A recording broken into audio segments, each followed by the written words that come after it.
Good evening. Welcome to the Committee of the Whole public hearing on zoning changes. Meeting called to order at 6:03 p.m. Roll call, Eddie. Cobb. Here. Kuda. Petrus. Here. Larson. Here. Maddox. Here. Russell.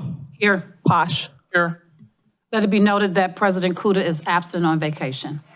Now for the public hearing, we're on Ordinance 10, 2025, first reading. It's the ordinance introducing amendments to various sections of Part 11 zoning codes for the codified order of the Cleveland City of Cleveland Heights for the updates of regulations, enclosed private parking, garages, regulations, driveways, width, et cetera. I'm going to now turn the public hearing over to Director Zamp, Director of Planning and Development.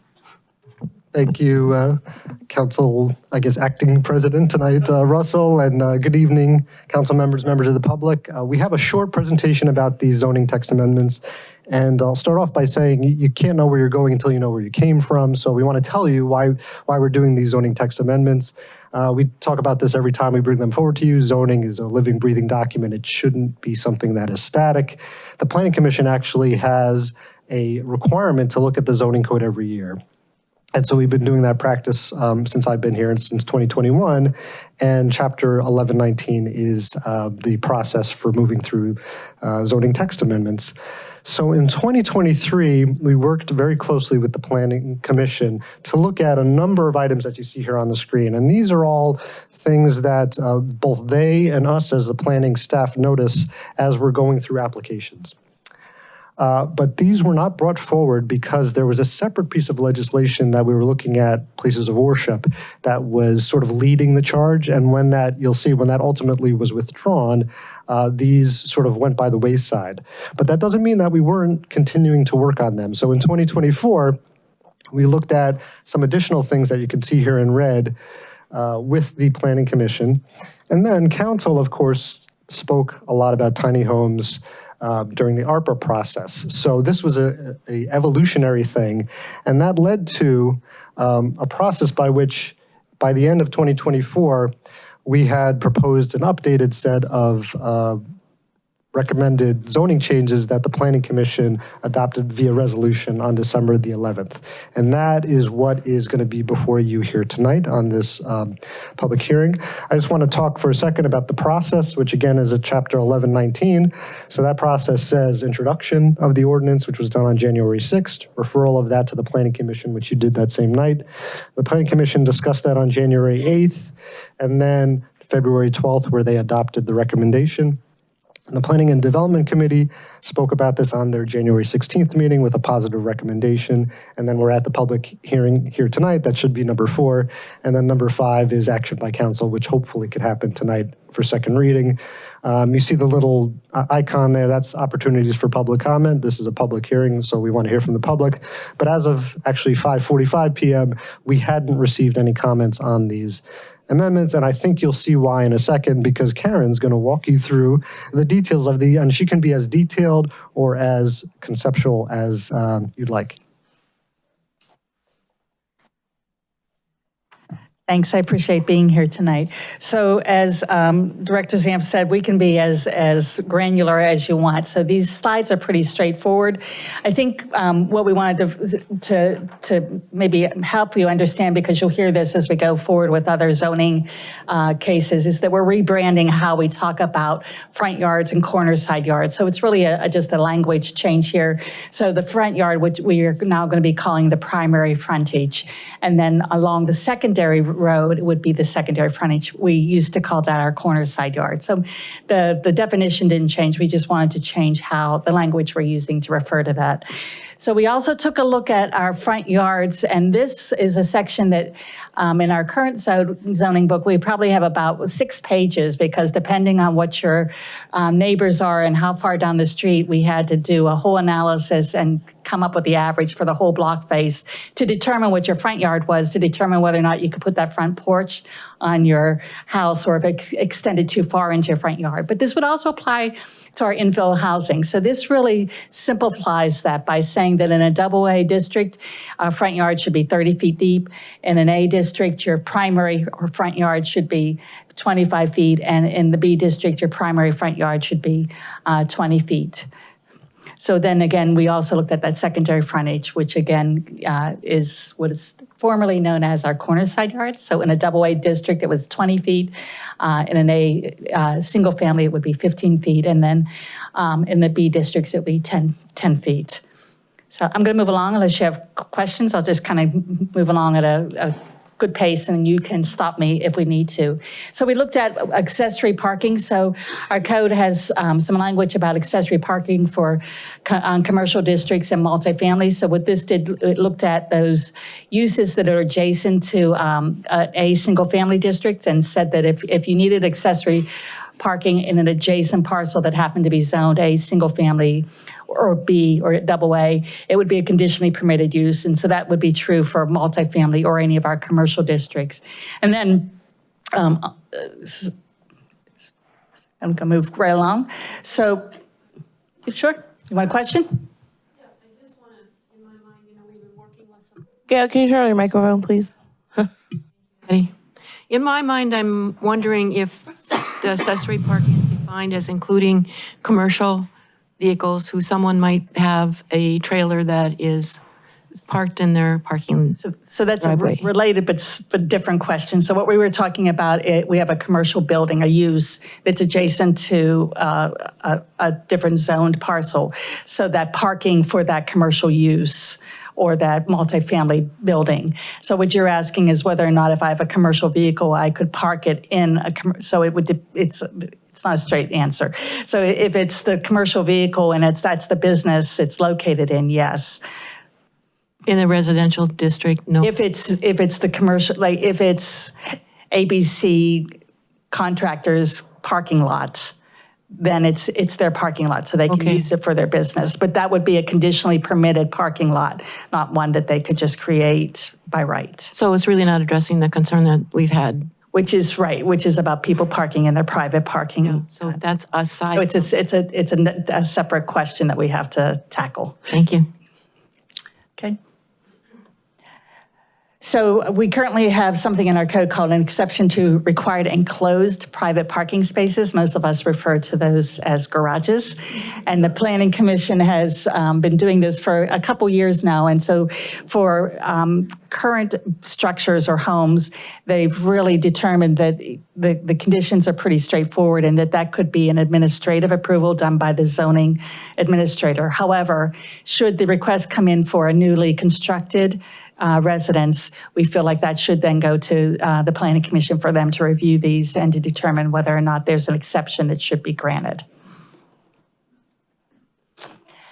So single family and two family residential driveways, this is one I think we've heard about a little bit. We have a number of folks who have a single car garage and they have difficulty in parking on their lot because they are constantly juggling. So this would enable them to have up to 9 additional feet.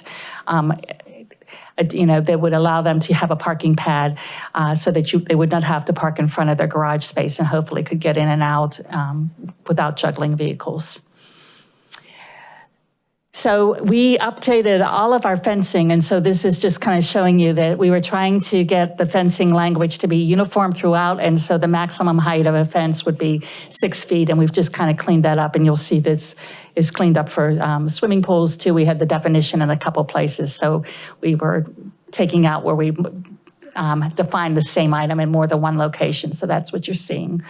Is it 6 feet for swimming pools as well as just regular homes? Correct. This would then become, the standard. So Thank you. So this is, again, just some additional information and cleanup. You can see under exterior lighting, we were just cleaning up how things are appearing, because sometimes we use decimals, sometimes we use the 1/2 symbol, so we wanted to clean that up so that there's uniformity throughout the code. But the second one is something new that has come up and the Planning Commission has talked about repeatedly, and that's the requirement to have a sidewalk. So you'll see that we added some information there. So if you're a new development, you would need to install a sidewalk or a multi-purpose trail, and the same for a redevelopment of an existing property where there's more than 50% of an increase there. So under landscape requirements, we did a little bit of cleaning up there too. For larger developments, we've always required an extensive landscape design plan, which is defined in the code. What we wanted to do is add a little bit of language for single-family residents. Now, we didn't want them to have to go through all the same in-depth design work that's outlined here, but we thought a conceptual design plan would be appropriate, something that just showed the general nature of the landscape that would be on their site when they submit their site plans. And that's because we all value landscaping in Cleveland Heights, and we're trying to preserve that. So this is our non-conforming properties, non-conforming uses. And so what we did here is we were trying to clarify that items A through C are related to structures, and that items D and E are, again, focused on the use of those structures. And then we added item F, which is really related to site improvements to allow for some flexibility, so that if you have a non-conforming lot or structure, we didn't want you to have to let it go into disrepair, but at the same time, we don't want you adding to that non-conformity. So you can't increase the non-conformity, but hopefully this gives you enough flexibility that you would feel good about maintaining what you have. The last nonconformity actually is talking more about our lots. And actually, we took out a whole section that said if there were more than one nonconforming parcels, so a lot that's smaller than what the code calls out, and they happen to be adjacent to each other and under common ownership, this section of the code required the lots to be joined.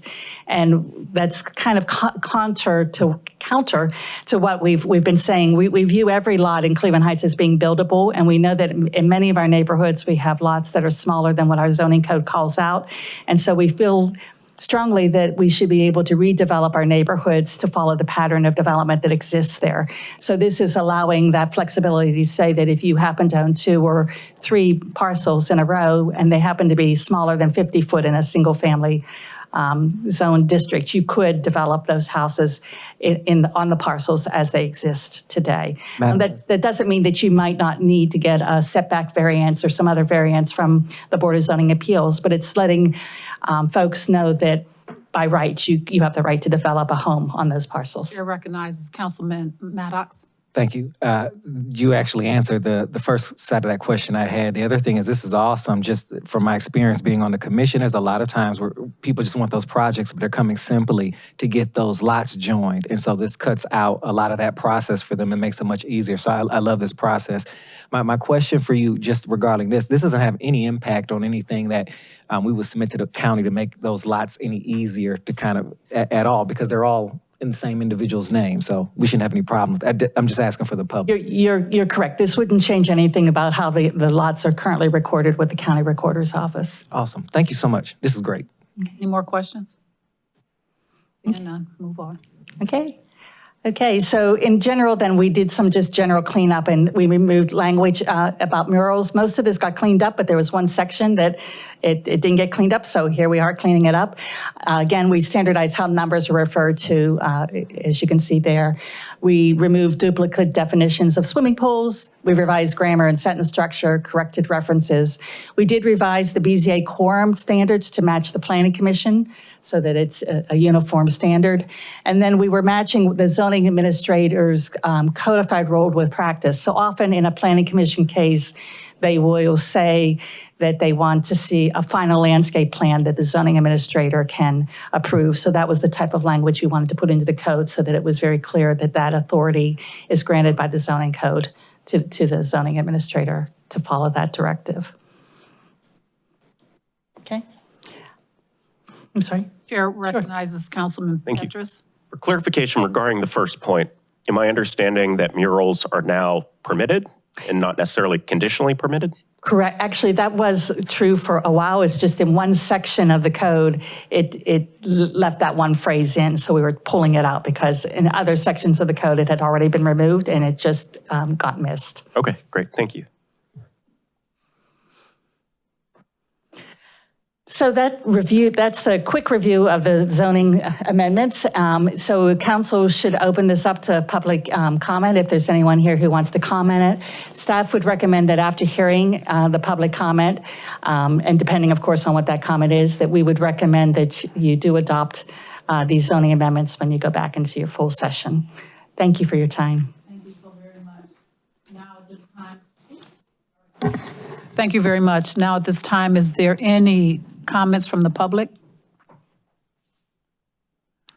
Going once, is there any comments from the public?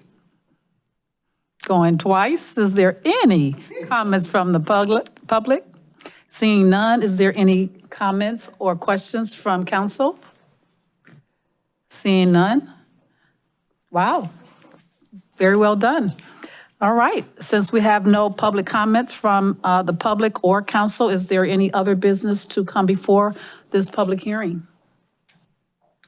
Seeing none, since we are concluding a public hearing, I will ask for a motion to adjourn.